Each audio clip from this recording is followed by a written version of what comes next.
صل على محمد وآل محمد.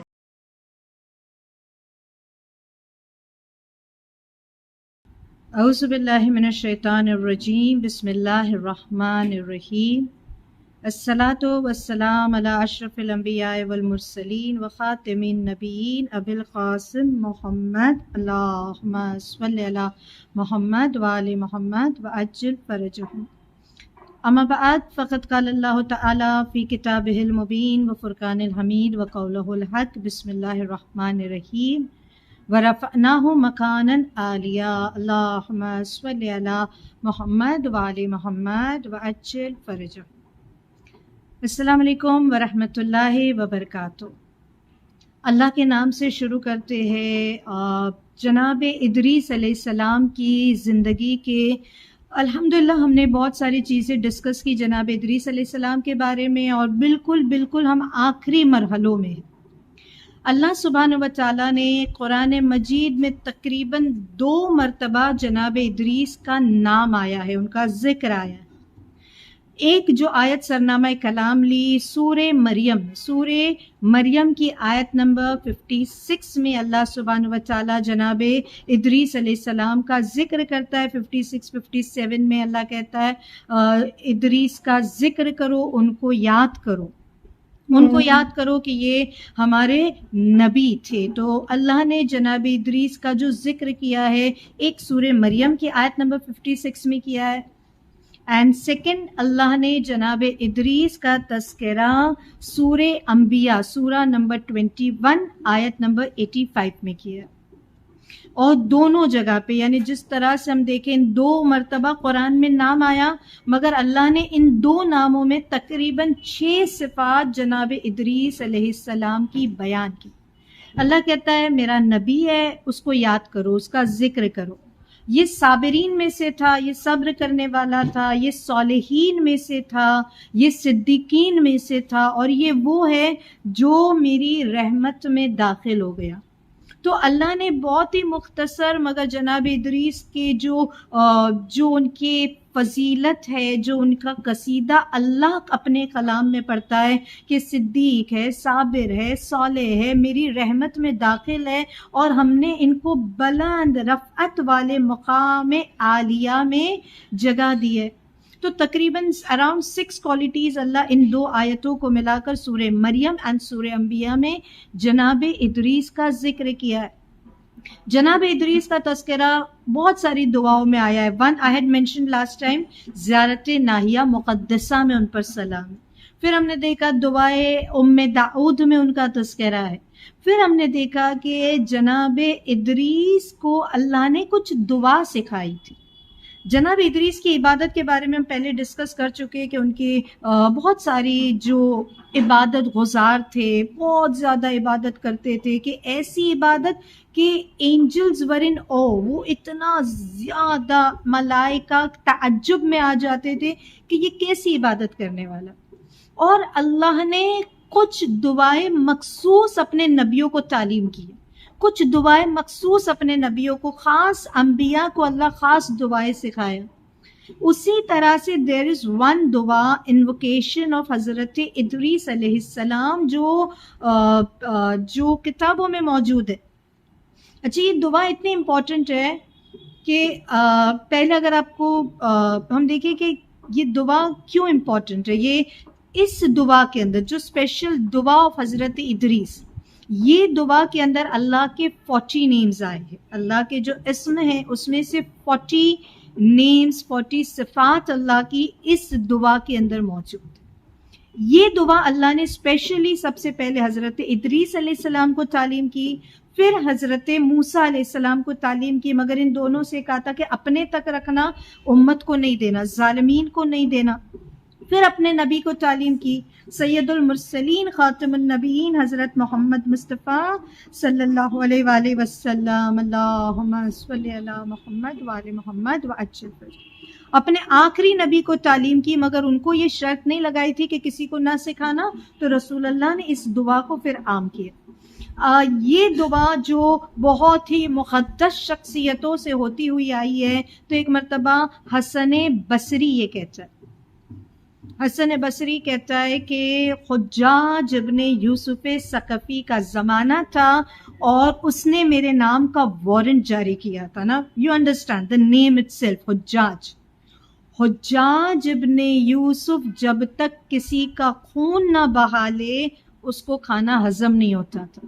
اس کی روٹیاں بھی بنتی تھی تو خون کے آٹے سے اس کو گوندا جاتا تھا. اور وہ روایت میں کتابوں میں یہاں تک ملتا ہے کہ وہ جب دسترخوان سجاتا تھا تو ٹیبلز پہ نہیں سجاتا تھا, سادات کے سروں کے اوپر دسترخوان بچھاتا تھا. تو Hajjaj was a tyrant, a cruel ruler. اس نے اس حد تک ظلم کیا کہ اگر کتابوں میں ملتا ہے, ابن ابی الحدید کہتے کہ اگر دا بیسٹ ولن کا ایوارڈ ہو تو حجاج ابن یوسف کو دیا جاتا. اتنا ظالم بادشاہ. اب ایک گورنر تھا اور ایک مرتبہ حسن بصری کہتا ہے کہ حجاج ابن یوسف کا زمانہ ہے اور اس نے میرا وارنٹ جاری کیا, یہ مجھے گرفتار کرنا چاہتا تھا اور میں اپنے آپ کو چھپاتا پھر رہا ہوں. اتفاق یہ ہوا کہ مجھے یہ دعا معلوم تھی, حضرت ادریس کی دعا جس میں اللہ کے 40 ایٹریبیوٹس ہے. آئی نیو دیٹ دعا اور میں نے اس دعا کو پڑھنا شروع کیا اور ایز اے ڈیفینس اپنے سامنے ایک شیلڈ پایا. دعا مومن کا ہتھیار ہے. دعا انسان کو بڑی بڑی طاقتوں سے حفاظت کرتی ہے. حسن بصری کہتا ہے کہ میں نے وہ دعا پڑھنا شروع کیا اور یہ ہوا کہ تقریباً 6 مرتبہ 6 times حجاج ابن یوسف کے سپاہیوں نے میرے گھر پہ حملہ کیا, میرے گھر کو پورا سے بکھیر دیا, سارا سامان الٹ پلٹ کر دیا. یہ مجھے ڈھونڈنے آئے, مجھے گرفتار کرنے آئے, مگر یہ مجھے گرفتار نہ کر سکے. اور اسی طرح اس دعا سے میں نے اپنے آپ کو ظالم کے شکنجے سے, اس کے ظلم سے پروٹیکٹ کیا. یہ دعا اتنی امپورٹنٹ ہے. آج بھی اگر ہم اس دعا کو پڑھتے, ہم کو اگر کہیں سے مل جائے اور ہم اس دعا کو پڑھیں, ہم اپنے لیے بھی اور دنیا بھر کے مظلومین کے لیے دعا کرے کہ اللہ تجھے حضرت ادریس کی پاکیزہ زبان سے نکلنے والے تیری اس ذکر کا واسطہ مالک ظلم کا خاتمہ کر, مظلوم کی حمایت کر, تیری آخری حجت کے ظہور میں تعجیل فرما. اللہم صلی علی محمد وآل محمد وعجل فرجہ. اس دعا کا تذکرہ دعائے علوی مصری میں بھی. دعائے علوی مصری again this is a very very significant دعا. تھوڑی سی بڑی ہے مگر بہت ہی مجرب ہے دشمن کا مقابلہ کرنے کے لیے. اور علوی مصری کا ایک جملہ ہے کہ پروردگار ہم تجھے واسطہ دیتے ہیں اس دعا کا, اس ذکر کا جو تو نے حضرت ادریس کو تعلیم کی تھی. وہ دعا, وہ ایٹریبیوٹس جو تو نے حضرت ادریس کو سکھائے تھے, ہم اسی جملوں سے تیری بارگاہ میں دعا کرتے ہیں کہ اس نام کے ذریعے جس کو تو نے اپنے نبی ادریس کو سکھایا تھا اور ادریس نے تجھ سے دعا مانگی تھی, ہم بھی تجھ سے اسی کے واسطے سے دعا مانگتے, ہماری مشکل آسان کر. اور پھر پروردگارہ اب اس میں دعا علوی مصری میں جناب ادریس کے وہ فضائل ہے جو قرآن کی ان دو آیتوں میں سورہ مریم اور سورہ انبیاء میں, کہ اللہ وہ نبی تھے, وہ صدیق تھے, وہ صالح تھے, وہ صابر تھے اور تو نے ان کو اپنی رحمت میں داخل کیا اور بلند مقام میں جگہ دی. پھر آخر میں دعا جاتی کہ پروردگارہ اسی حضرت ادریس علیہ السلام کا واسطہ میرے پلٹنے کی جگہ بھی تیری رحمت ہو, مجھے بھی اپنی رحمت میں داخل کر دے اور میرے پلٹنے کی جگہ بھی عالیہ ہو, مکان عالیہ ہو, میرے پلٹنے کی جگہ بھی بلند ہو, جنت ہو, یعنی میرا ٹھکانہ بھی جنت ہو اور صرف جنت نہیں بلکہ تیری رحمت کے سائے میں مجھے جگہ عطا کرنا. اب یہ دعا ہم کو کہاں ملے گی؟ کتابوں میں موجود ہے. If we can find out, Syed ibn Tawus کی کتاب کے اندر ہے, محجد دعوات کتاب میں سید ابن طاؤس کی کتاب میں یہ دعا موجود ہے.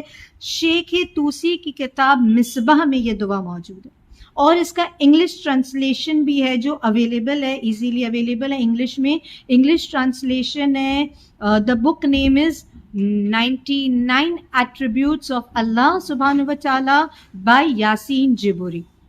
تو اس میں اس کا پورا انگلش ٹرانسلیشن ہے جو حضرت ادریس نے دعا مانگی تھی، اور اس کا عربک اگر ہم کو چاہیے تو مصباح میں مصباح میں دیکھ سکتے ہیں، یا ابن طاؤس کی کتاب میں انشاءاللہ فائنڈ آؤٹ کر سکتے، اور بھی کہیں پہ بے شک یہ دعا ہوگی، ہونی چاہیے، just we need to find out. تو اللہ نے نبیوں کو بہت ساری دعاؤں کی تعلیم کی تھی، اللہ نے اپنے نبیوں کے ذریعے ہماری تک بہت ساری باتیں پہنچائی ہے۔ تو خدایا ہم نے جناب ادریس علیہ السلام کی زندگی سے جو بھی سیکھا ہمیں اسے یاد رکھنے کی، اس کو سمجھنے کی توفیق عنایت فرما۔ اور کتابوں میں یہ بھی ملتا ہے کہ جناب ادریس علیہ السلام جو میں نے بیان کیا تھا، but to end it up, کہ جناب ادریس کا گھر مسجد سہلا میں تھا۔ اللہ ہمیں بھی مسجد سہلا کی زیارت سے مشرف فرما، ہمارے امام کے ظہور میں تعجیل فرما۔ اور اللہ نے حضرت ادریس پر 30 صحیفے نازل کیے تھے۔ کچھ احادیث بھی موجود ہے جو صحیفوں میں تھی، انشاءاللہ کبھی موقع ملا، توفیق ملی تو ہم جناب ادریس کے صحیفوں سے کچھ آیتوں کو لے کر اس کے اوپر ڈسکشن کریں گے، مگر ابھی کے لیے کہ اللہ نے جناب ادریس پہ 30 صحیفے، جیسے ہم نے کہا تھا حضرت آدم کو اللہ نے 50 صحیفے آسمانی کتابیں نازل کی تھی حضرت آدم پر، حضرت ادریس پر اللہ نے 30 صحیفے نازل کیے تھے۔ سو انشاءاللہ here we end the topic of حضرت ادریس علیہ السلام۔ اگر توفیق ملتی ہے تو تھوڑے سے ان کے صحیفوں کی بات کریں گے، اور ورنہ انشاءاللہ ہم یہاں سے حضرت نوح کی بارگاہ میں اپنے آپ کو لے جائے گے۔ انشاءاللہ دعا کرتے ہیں کہ خدایا ہماری اس چھوٹی سی عبادت کو، انبیاء کے حالات کو سمجھنے کی ہماری اس کوشش کو تو ہم سے قبول فرما، ہمیں نبیوں کے سائے میں رکھنا، محشر کے میدان میں جنت میں ان کے قدموں میں جگہ دلا دینا، اور نبیوں کا واسطہ خدایا ہمارے ائمہ پر، ائمہ کا واسطہ خدایا تمام مظلوم مسلمانوں پر اپنی نظر کرم بنائے رکھ۔ وآخر الدعوانا ان الحمدللہ رب العالمین۔ اللہم صلی علی محمد وآل محمد وعجل فرج۔